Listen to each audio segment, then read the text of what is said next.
Saya Wulan Janet Kerap SP, saya di Suara Cita Edukasi.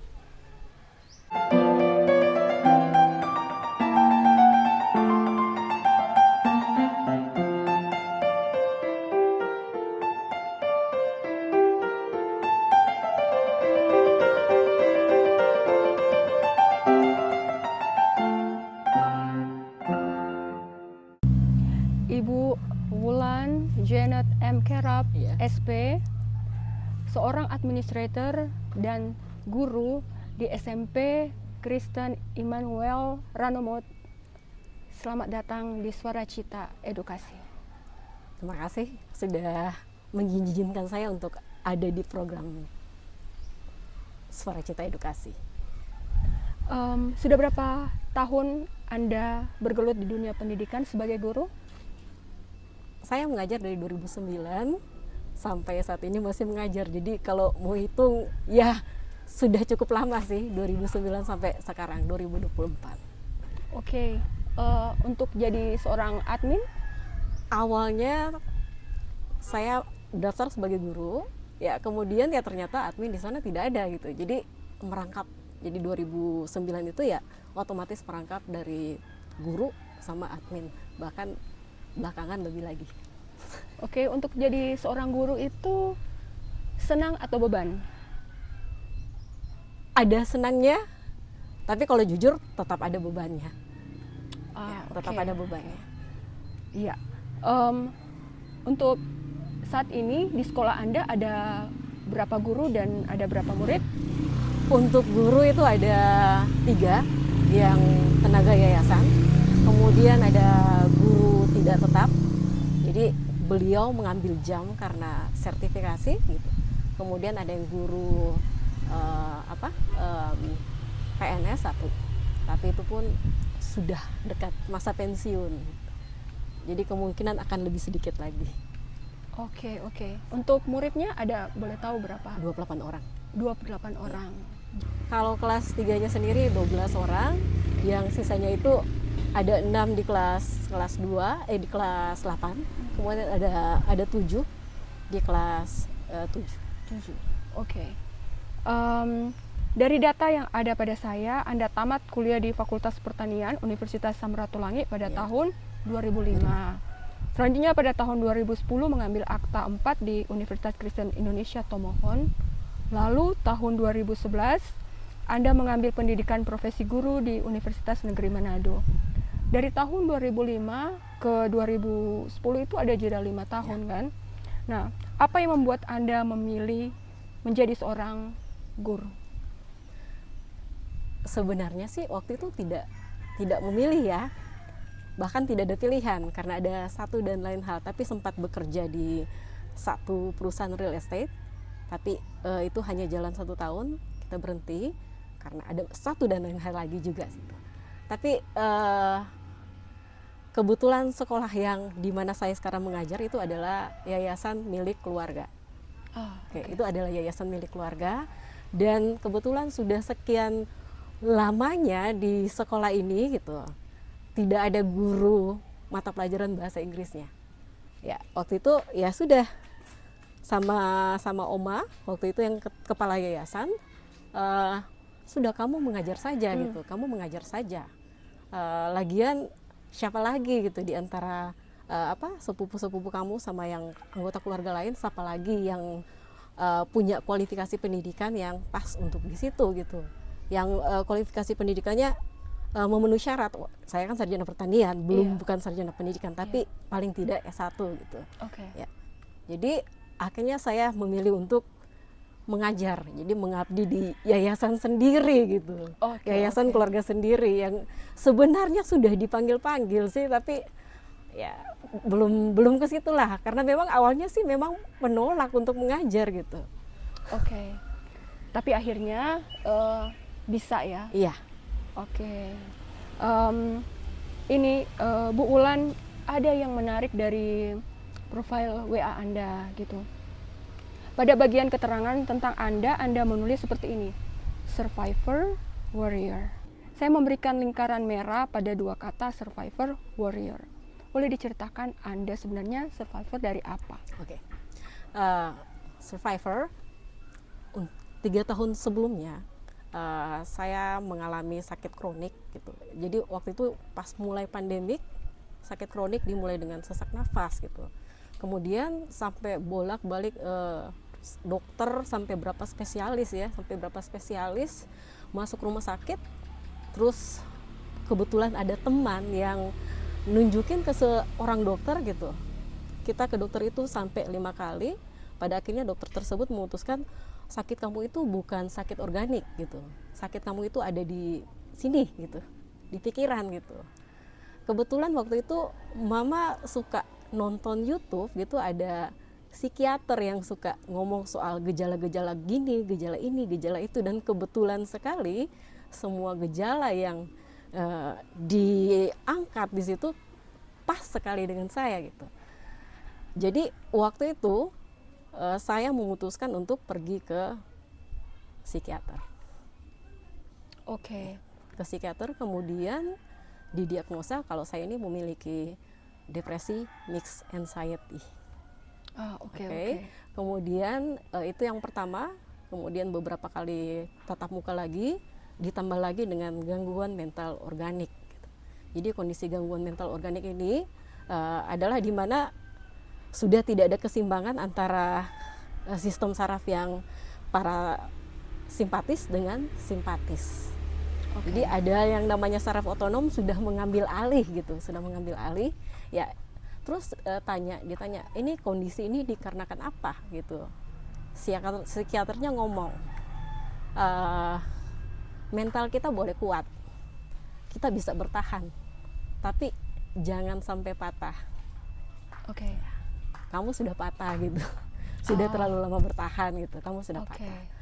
Dari situ jatuh bangunnya itu bingung gitu, gimana saya mau deal sama penyakit yang saya tutup-tutupin juga, karena walaupun gimana di Indonesia itu stigma ya tentang namanya gangguan kejiwaan itu dianggap gila gitu. Iya. Dianggap gila gitu. Jadi bingung gimana sakit ini gitu. Malah karena kalau orang lain melihat depresi, anxiety itu hanya perasaan kayak sedih gitu. Banyak orang menganggap depresi itu sedih-sedih, kamu kok sedih-sedih gitu. Atau yang kalau yang anxiety, kamu sih kebanyakan cemas. Padahal kan di belakang anxiety itu ada disorder, artinya gangguan gitu. Jadi cemasnya itu sesuatu yang tidak kita tidak inginkan tapi datang. Tidak kita inginkan tapi datang. Tapi waktu itu saya berusaha untuk cari, baca, nonton. Saya follow akun Instagram yang psikiater gitu, dengerin mereka, kemudian baca, cari buku yang ya tentunya berhubungan dengan psikologi gitu. Saya baca. Kenapa survivor, kenapa warrior? Karena memang orang dengan gangguan depresi, dengan anxiety ada kecenderungan untuk melakukan sesuatu yang berusaha untuk menghilangkan nyawa sendiri. Dan saya mengakui bahwa itu pernah dilakukan dan ada sempat 2 usaha untuk itu. Ada 2 usaha untuk itu. Tapi yang pertama itu kita hanya kepikiran saja gitu. Tapi yang kedua, enggak jadi. Seperti sudah mengusahakan tetapi akhirnya tidak jadi. Iya, tidak jadi gitu. Tapi kalau sampai sekarang, apakah pikiran suicidal thoughts-nya itu masih ada? Tetap masih ada. Itu tetap masih ada. Itulah yang agak susah dikendalikan gitu. Nah, jadi dari yang 3 tahun yang lalu itu kita struggle. Dan yang paling susah dari punya depresi dengan anxiety adalah, depresi itu adalah orang yang penyakit kondisi di mana kita udahlah stay di tempat aja, kamu nggak usah kemana-mana gitu, kamu itu capek gitu, capeknya kelewatan gitu. Sementara dianjurkan kalau orang yang depresi itu harus keluar, ada kegiatan, harus berkegiatan gitu, walaupun lelahnya minta ampun. Jadi pernah saya nonton video edukasi dari seorang psikiater, ibaratnya mobil tapi nggak punya bensin, gitu. Ibaratnya mobil tapi nggak punya bensin. Saya keluar gitu, Tapi pada saat keluar gitu, anxiety-nya jadi. Oke. Oke, anxiety-nya jadi. Ya, sering digambarkan sama orang-orang ya, anxiety itu sangat-sangat tidak nyaman gitu. Bahkan ada beberapa orang menggambarkan kalau orang yang anxiety-nya jadi itu bisa kayak rasanya pingin mau mati gitu, pingin mati gitu rasanya. Karena memang jantungnya tiba-tiba berdebar nggak jelas gitu, perasaan-perasaan takut muncul gitu. Ya tapi fight gitu.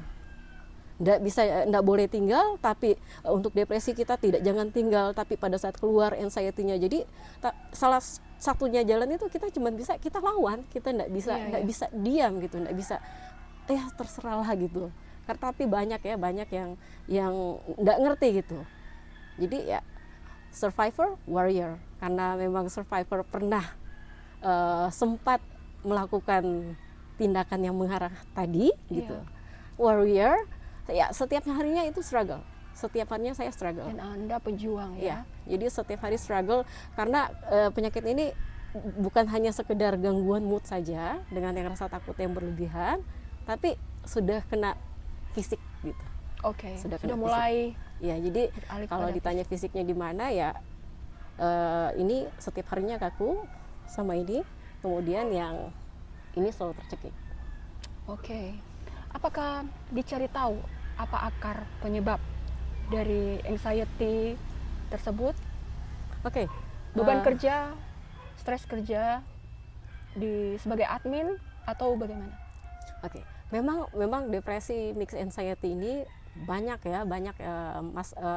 latar belakangnya sampai terjadi orang tersebut bisa dapat depresi dengan anxiety. Nah, lingkungan tempat kerja saya itu gitu, lingkungan tempat kerja saya ya kebetulan itu triggernya. Oke.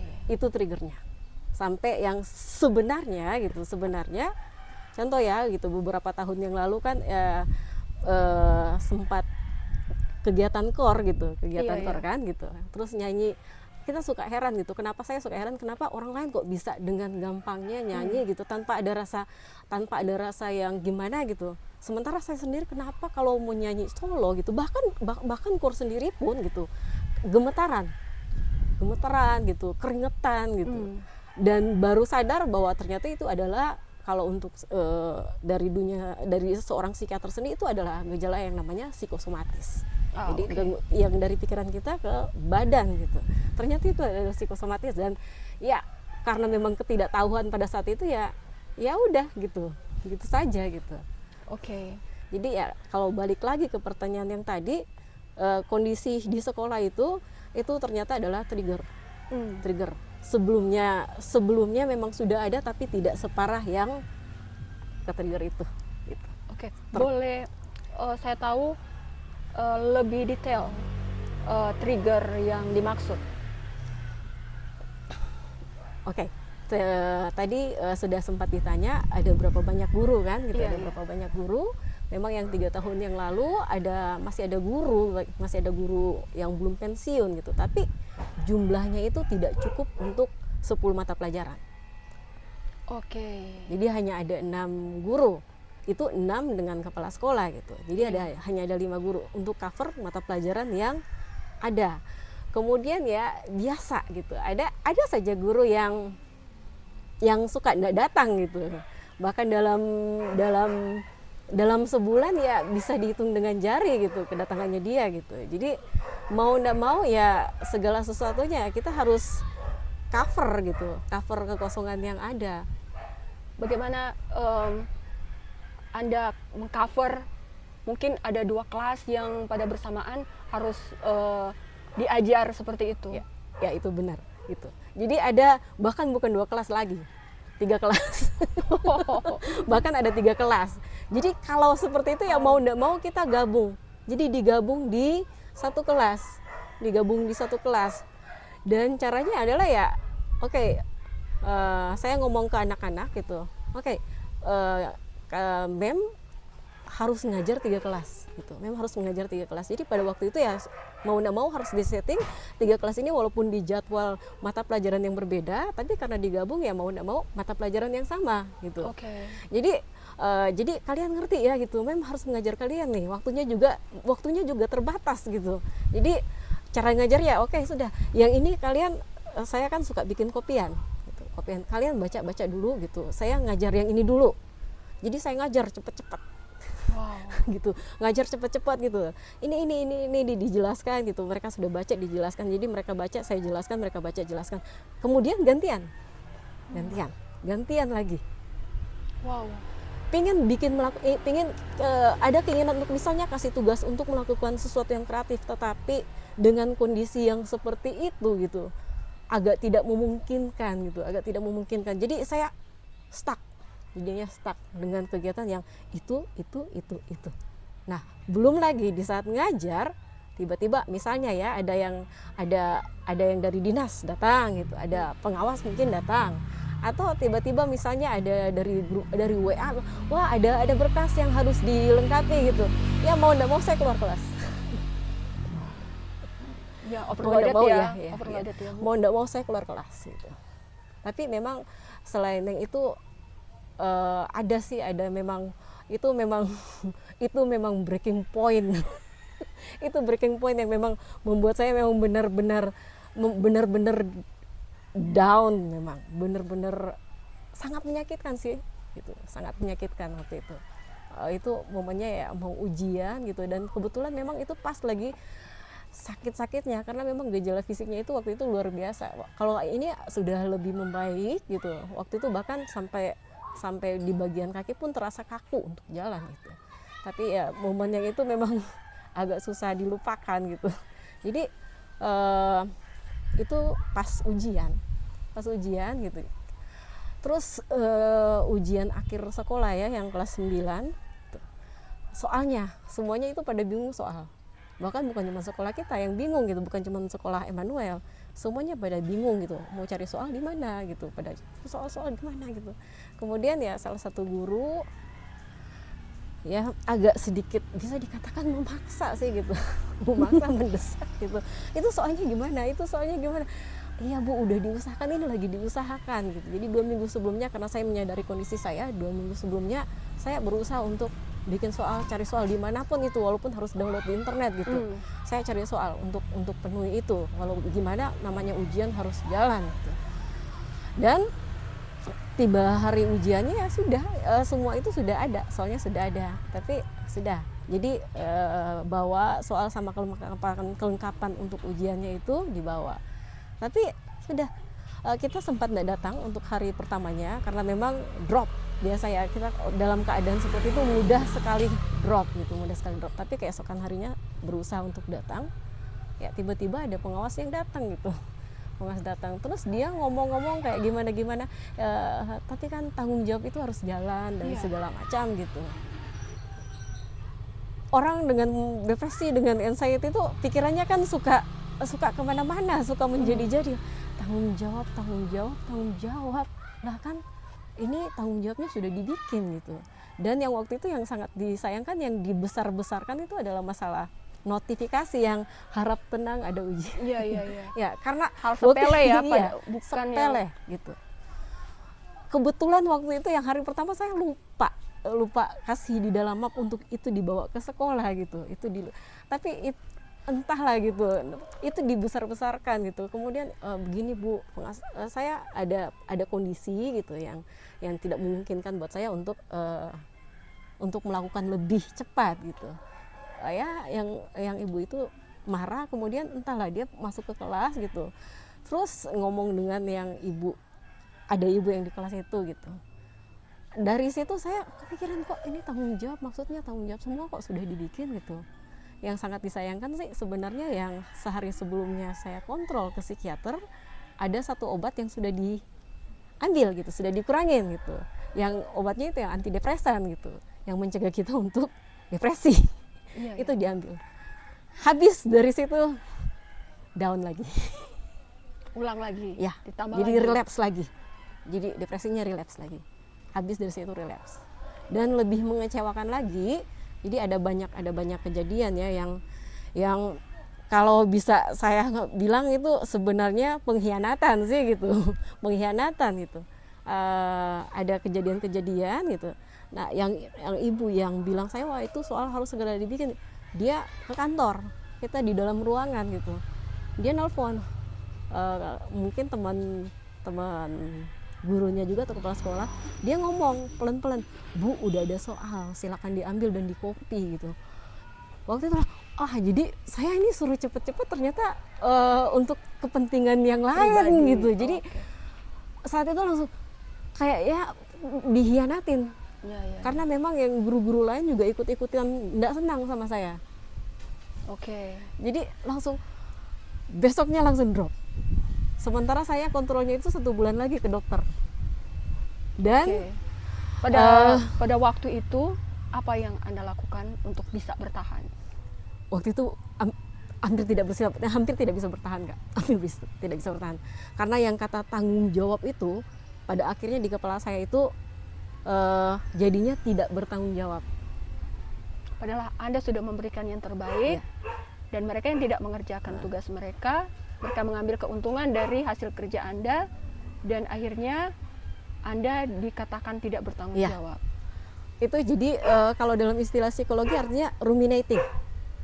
Kita ruminating, keinget terus, tidak bertanggung jawab, mau gimana juga tetap kepikiran tidak bertanggung jawab gitu. Ruminating terus, ibaratnya kayak mesin cuci gitu. Di kepala kayak ada mesin cuci, dan itu sangat menyakitkan. Di saat kita mencoba, walaupun ada teknik-teknik coping gitu yang diberikan pada saat misalnya kita diam terus itu muncul lagi gitu, kita tinggal memusatkan di satu titik gimana gitu untuk fokus, mindfulness kita ada di situ gitu, ada di tempat itu gitu, sekarang dan ada di sini gitu, tapi agak sulit gitu. Kalau saya mendengar cerita Anda, betapa butuh perjuangan yang sangat gigih untuk mengalahkan depresi dan anxiety yang Anda rasakan. Mengacu pada sebuah lembaga riset internasional, RAND Corporation, yang mengadakan penelitian terhadap tingkat stres guru dan kepala sekolah, ini sangat tinggi dibandingkan pekerjaan yang lain. Nah, hasil survei tersebut menyatakan 20% kepala sekolah dan 35% guru melaporkan bahwa mereka tidak memiliki akses terhadap dukungan kesehatan mental yang disediakan oleh pemberi kerja, atau tidak mengetahui apakah mereka memiliki akses tersebut.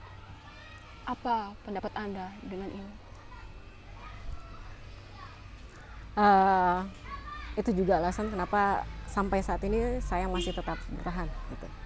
Masalah mental health awareness, saya sempat mengikuti webinar waktu itu dari Kementerian Kesehatan dan sempat memberikan masukan, coba dari Kementerian Kesehatan koordinasi dengan Kementerian Pendidikan gitu, kalau boleh gitu diusahakan untuk ada tenaga-tenaga yang bisa membantu dalam mengatasi mental health ini gitu, entah guru ataupun siswa dan juga kepala sekolah juga ya. Siswa, guru, siswa, kepala sekolah. Jadi sempat kasih masukan.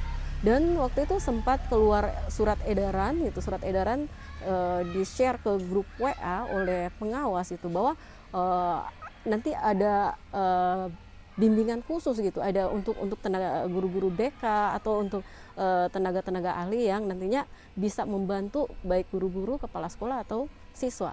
Tapi faktanya itu belum dilaksanakan. Nggak ada.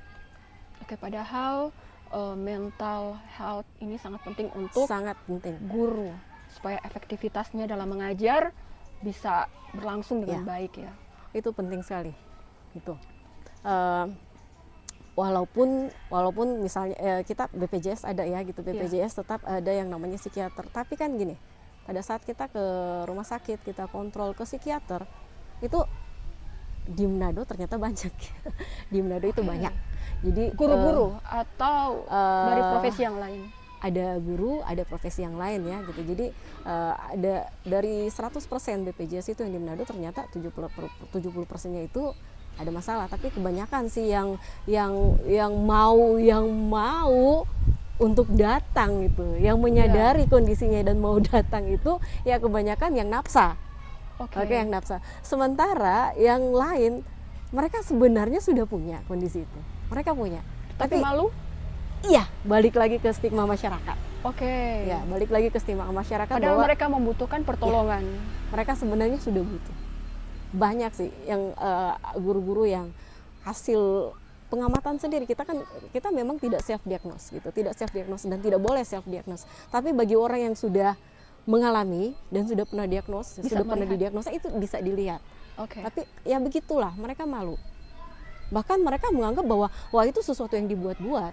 Bahkan di kalangan guru sendiri pun itu dianggap sesuatu yang dibuat-buat. Dan tidak ada yang percaya. Iya, bahkan di sekolah pun mereka tetap, wah kamu kan terlihat sehat, kamu terlihat bugar, nah mungkin kamu sakit gitu.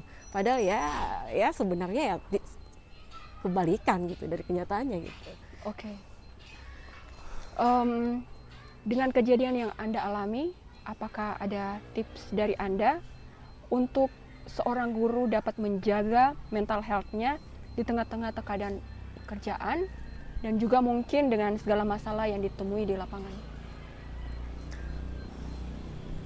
Pertama, set boundaries. Kita buat batasan. Itu yang saya sendiri lupa. Saya tidak buat batasan. Saya tidak buat batasan bahwa job saya ngajar admin, tapi nggak perlu nggak harus ditambah-tambah yang lain gitu. Bahkan dipaksa-paksakan gitu. Yang pertama buat guru-guru, set boundaries. Berani mengatakan tidak. Ya, itu benar. Berani mengatakan tidak. Jadi kita harus berani untuk mengatakan tidak. Untuk hal-hal yang bukan kerjaan kita gitu. Berani mengatakan tidak. Plus hindari perfeksionis. Hindari perfeksionisme gitu. Tidak ada yang sempurna gitu. Tidak ada yang sempurna. Kita gini, masalah guru itu pertama, pada awal mengajar kita pengen murid-murid itu semuanya suka ke kita gitu. Pada akhirnya kita bikin memberikan semuanya, perhatian penuh, fokus seperti itu kan. Tapi pada kenyataannya tidak begitu. Iya. Bahkan kita mentoleransi gitu. Ada hal-hal yang ada batasan-batasan yang kita miliki, kita toleransi gitu. Kita pikir wah supaya semua guru semua murid-murid itu sayang ke kita gitu. Maunya jadi guru yang menginspirasi gitu. Ya padahal kan kalau kita sudah memilih jadi guru, kita melakukan tugas kita sebaik mungkin gitu. Kita membantu murid itu gitu. Nggak perlu ada usaha yang berlebihan gitu sampai membuat kita sendiri lelah hanya untuk supaya murid-murid menyukai saya. Gitu. Sampai kita harus mengorbankan batasan-batasan kita gitu. Karena kan dalam misalnya kayak siswa, kita harus mendisiplin dan segala macam. Pada akhirnya ya kita sendiri yang dikorbankan, diri kita sendiri, kesehatan mental kita sendiri, bahkan fisik kita sendiri. Kemudian gitu, tadi yang murid. Kemudian yang kedua, kita juga ingin supaya rekan-rekan kerja kita juga menyukai kita kan di tempat kerja gitu. Akhirnya tadi batasan-batasan yang kita sudah tetapkan untuk melindungi diri kita sendiri pun ya sama dilanggar juga gitu. Jadi baik dengan tadi murid juga guru gitu, rekan guru, buatlah batasan gitu, seperti tadi bilang. Kalau misalnya mereka ada yang suka gini, guru-guru senior, tolong dong dibikinin ini, soalnya nggak tahu pakai ini gitu. Kalian kan guru-guru muda gitu, ya lebih canggih. Iya gitu. Jadi ya belakangan saya sudah belajar banyak untuk bilang tidak gitu. Dan yang terakhir ya dari kepala sekolah, tekanan dari kepala sekolah kan, dari pimpinan gitu. Apa kiat-kiat Anda? Ya, maaf gitu. Ini apalagi saya paling nggak suka sekali kalau misalnya dikasih kerjaan deadline gitu. Ya. Injury time. Iya. Ini kenapa gini gitu? Kenapa harus kasih ini udah mau deket jadi dikomunikasikan.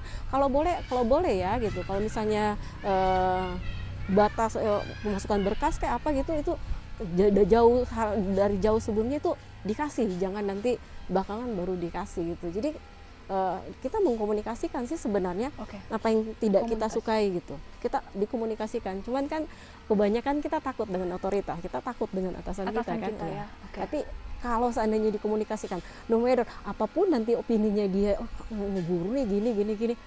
Yang penting kita sudah lakukan kewajiban kita gitu.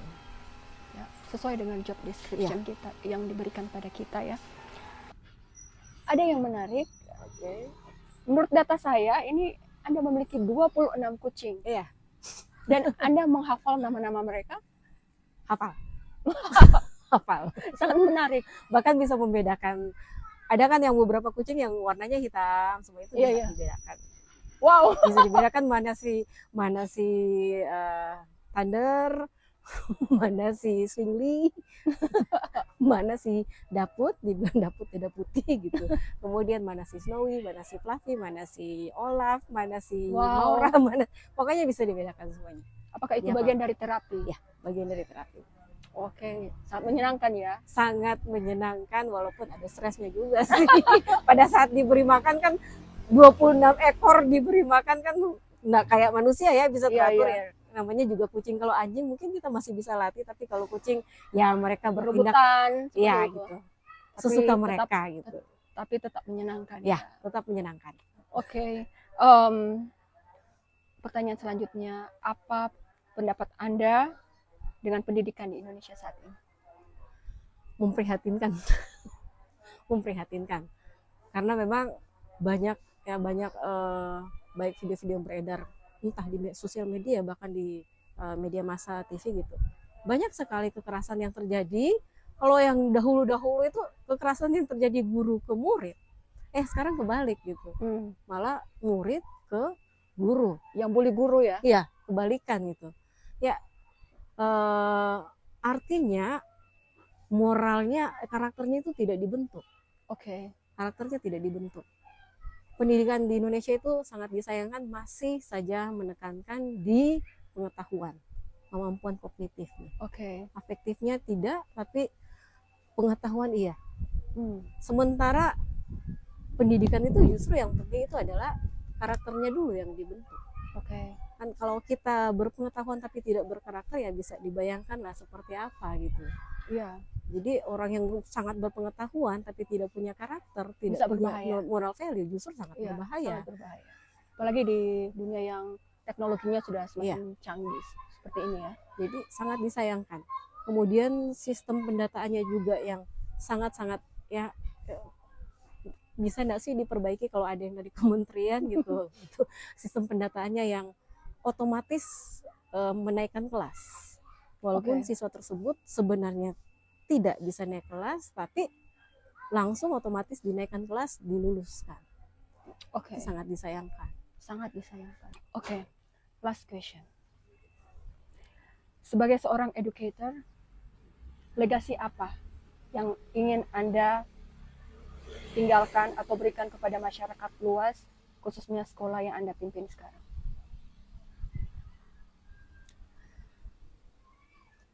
Yang ingin saya sampaikan, yang ingin diwariskan baik ke masyarakat luas, please take care of your children.